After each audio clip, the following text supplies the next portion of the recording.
guys, today's video is going to be a moving from GCSEs to A-levels video. I'm going to be covering a lot in this video, so there's three things I'm going to be covering in this video.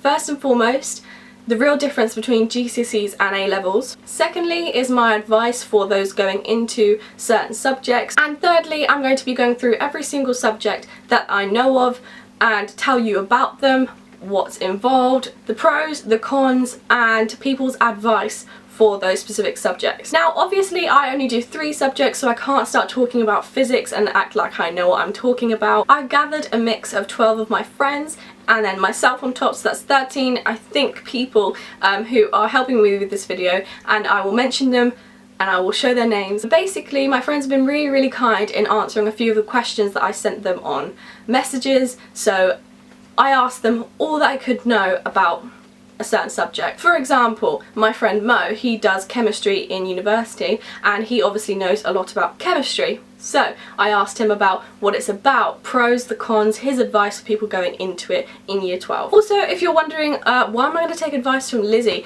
if you want to know like what grades I am, so maybe if you're a similar grade to me you might understand what I'm saying better. I'm predicted 2 A's and an A star, so hopefully that like gives you a gist of where I'm at the moment. So at GCSE, whole subject for a whole year would be something like that. Obviously this is not representative because I've seen much thicker books for GCSE, but say it's like that. And then for one topic in A-level, it's that. So there's a year compared to a topic which is only about a term. So you can imagine how much the whole year workload will be. So now into the subjects I'm going to be covering today. There's 17 in total and I will list them now. First is English literature, second is maths, third is further maths, fourth is biology, fifth is chemistry, sixth is physics, seventh is economics, 8th is sociology, 9th is psychology, 10th is art/photography as they are pretty similar, 11th is government and politics, 12 is business, 13 is history, 14 is philosophy, 15 is modern foreign languages, 16 is PE, and 17 finally is geography. If you want to skip to those bits, like I say, please skip to them in the description. Now for the people who are going to be helping me, first off is Niki. She is doing physics, art and maths. Halil, he does history, government and politics and also English literature. Allan, he does government and politics, business and English literature. Besarta, she does maths, chemistry and geography. Riana, who's actually in year 13 and hoping to go to university this October, is doing PE, English literature and sociology. Jake, who is in my year again, he does Spanish, business and applied sciences. Zohal wants to go to medical school and she's doing chemistry, maths and geography and biology. WS is the initials and she is doing philosophy, geography, English literature and politics. So Mo, who's actually in university at the moment, he's studying chemical engineering at UCL. He done chemistry, maths, physics and geography. Zayd wants to be a dentist and he does economics, maths, biology and chemistry. Abdullah now, he does maths, physics, economics and further math. Shelby now, she does psychology, biology and chemistry. Okay, that's all of the people done. Now let's get into the subjects. So the first one is English literature. So English literature as a course is basically the study of novels. You're going to be studying a lot of novels, plays and poems over the 2 years that you do it, and the main difference between GCSE and A-level is the amount of stuff you need to remember. Honestly, I did not expect to have to know a book so well in order to even pass. If you want to get even higher than an E, you really have to know that book so well. So what surprised me the most about English literature is probably the contextual stuff. You have to know so much contextual information in order for you to get a good grade. The way of getting around it is learn from my mistake of having an open mind, because I had a really closed mind to do with A-level literature. I assumed it was going to be like GCSE and I was going to be able to write a PEEF paragraph with PEEF and it was just point, evidence, explanation. Halil says that English is quite easy for him because the answers are simple to write. Riana, however, she's got a different opinion on it and she feels like it's quite draining because you have to remember so many quotes from so many different texts, and she feels that that's kind of a memory game more than anything else. So our main advice as a whole is to not underestimate how well you need to know a text. If you're going to know it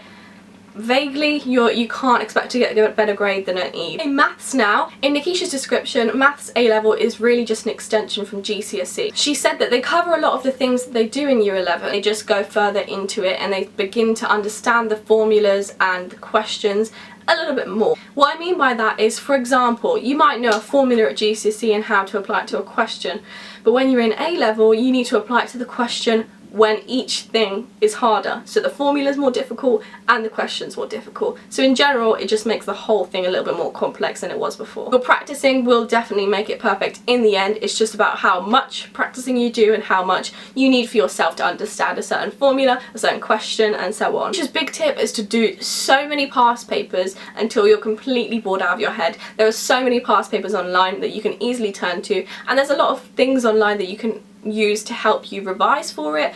Abdullah's advice is to practice, practice, practice. He says to make sure you drill in every piece of information you get right from the very beginning. Abdullah is going to be talking about further maths now. In Abdullah's description, it is just a more abstract way of thinking about maths. You do things like applying it to graphic design, and you begin to bring maths out of its context. He says the hardest thing about it is probably just near the end of the AS course, and it's called proof by induction. His reason for finding it really difficult is because it's completely new and nothing like you've ever done before. It's not even remotely similar to something you might have known. The questions are a lot more demanding and lengthy really. It's definitely a really good subject for those who want to go into computer engineering. His advice is to make sure it is something that you really want to go into, or it's something that you really enjoy doing, because if you like it, you're more likely to want to practice it in your spare time, and then you won't have to leave it till last minute. Biology now. Zohal, she did the new specification for OCR. She basically covered everything from the respiratory system to transport in plants. There was actually a lot of chapters on biochemistry, which you wouldn't expect when you go into biology. You're getting a lot of chemistry involved in it as well, so you kind of have to like chemistry at least a little bit. It's completely packed with content from start to finish, so what Zohal would do is she'd do a summary poster after each chapter, because it kind of condenses her information without having to copy it down straight from the textbook, because that will not get the things into your head. You need to really thinking about it in your own mindset. You don't want to have to be copying what it's saying on a page. Zohal's advice for this subject is that the workload for biology really does build up really quickly, so you need to make sure that you get the work done as soon as you get it, particularly in biology because it is a very dense subject and you need to know a lot from each chapter, so make sure you do it quickly. For chemistry, I have 3 different people helping me today. So Abdullah says that in chemistry A level you do a lot about electron structure, theoretical chemistry, organic chemistry, finally energy transfer. He says that you really shouldn't think you're gonna get everything from the get-go. You need to make sure that you understand it is a very big jump from GCSE, and it's not going to be the same stuff. It's going to be very difficult and very full on. The more you read different textbooks, in his opinion, the more information you're going to be able to understand, because different textbooks, I actually find this as well for my subjects, is that once you get different viewpoints you begin to understand the actual concept of something more. You also need to ask a lot of questions in order to actually understand things that the teacher's saying. His advice is, if you don't have to do A-level maths, but he strongly recommends it because it will help you a lot. Keep working at it, because yes, it's difficult, but it will be worth it in the end. I'm going to quote Zayd word for word because it was perfectly said really. He said, "Fuck chemistry, my worst exams. A-level chemistry is the GCSE chemistry on steroids times 100. The main thing to do is always attempt exam questions once you're okay with the content." He says that the content is very dense and you really need a focused mind to remember everything that you need to. Next, on to physics. So Niki, she's been studying electricity, waves, materials and mechanics. It's probably her most difficult subject because it's so much more difficult to understand than it is at GCSE. Memorising as well as understanding is completely the most important thing by far in physics. Her advice for it is, once you've had a lesson, once you've got some free time, literally just go over it and make sure you keep going over it, because if you start looking at notes that you've done in September, like I said earlier, you're not going to remember it properly. Jake says you really have to be in love with the subject in order to do well in it. Mo says that it is an extremely demanding subject. It requires a lot of your time, but if you're willing to commit, then the results will come good to you. Next, I'm going to go on to economics. Abdullah is the main representative for economics. He says that economics at A-level is just the study of goods and services. There's microeconomics, which studies individuals, and there's also macroeconomics, which is to do as a general span of society's economic state. The most difficult thing by far is that you feel out of your depth and you don't really feel like you're getting anywhere for the first few months, possibly weeks. I don't know how long that will last. The easiest thing about it though is that you can really relate economics to every single bit of your life. It just is involved in everything, and you may not have realised it before. Sociology, my subject now. So sociology is the study of society and how individuals influence society as a whole. We also look into how individuals have changed society today. For example, women now have rights and we are more equal to men than we used to be. We also analyse theories from different perspectives. For example, Marxists, they apply their theories to different institutions in society. For example, education and the education system is an institution in society. So generally speaking, sociology, in my opinion, really isn't the hardest subject of all.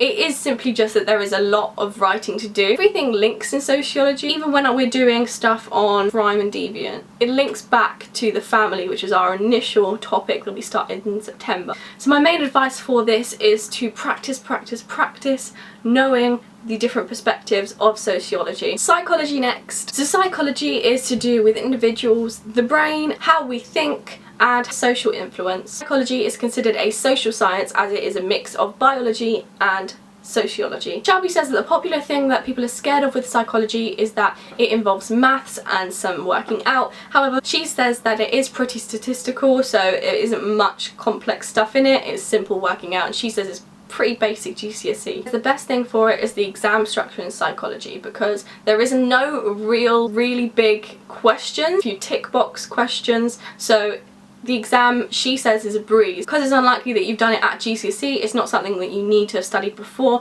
and you can still get the hang of it in A-levels like a lot of other people have. Art/photography. And me and Nikki do it, and basically I can't tell you how to be an artist or a photographer.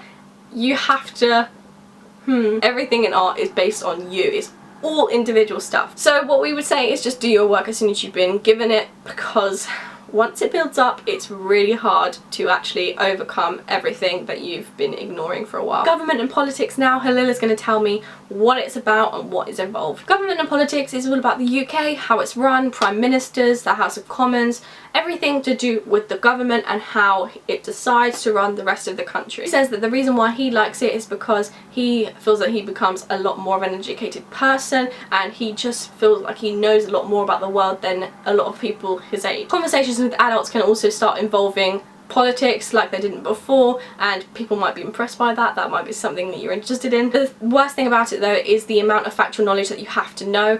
Other than that, he enjoys it a lot. Allan says that you have to be aware of current news and be good at contemporary politics. Then the rest will be a lot easier. He says he did dislike some of the topics, however he did find it really helpful how you can apply it to everyday life. For example, Brexit is a pretty big thing. Business next. Allan says if you picked it at GCSE, you're more likely to find it a lot easier at A-level. It's probably not going to be that difficult for you at all. He says that it's his favourite A-level, but is very similar content-wise, so if you don't like repeating yourself, then maybe don't do it. It really isn't just about the revision. You have to know a lot about what's happening in the business world at the moment. He says it's easy in the respect that it does link everything together, but there is a lot of stuff to remember. History now. Halil says that history is all about the way people's lives have really changed over history and comparing it to today. He says the worst thing is that you actually have to know everything in the book. There is very little amounts that you will not need to know. He says there's also a lot of writing and you have to justify everything you're saying, so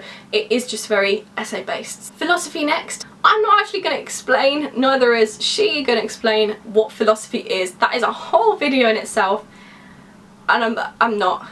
The definition of philosophy is here, so yeah. She learns about origin of knowledge, perception, and philosophy of religions. You do get used to the concepts and vocabulary, whereas at the beginning you probably will not get it as much and you might be a bit worried, but make sure you stick through it. Philosophy exams though, the negative of it is that they are really harshly marked. You need to be really clear and concise in your written wording. She says despite that it is really engaging. So my friend Jake does Spanish at A-level, and I feel like that'll be a good representative for the rest of modern foreign languages. The subject definitely does require a lot of practice, but if you're willing to do that and if you're actually really interested in the culture and the language, my main thing is that you do have to go over your grammar a lot. You do have to go over your tenses as well as your grammar. His advice is to really just practice. The more you practice, he says in his opinion, the more you're probably going to enjoy it. It's unlikely that you're going to learn more and just randomly dislike it, you're probably going to like it more. PE now is pretty much the study of physical education and sport. You go further into detail with the sports and also physical activity,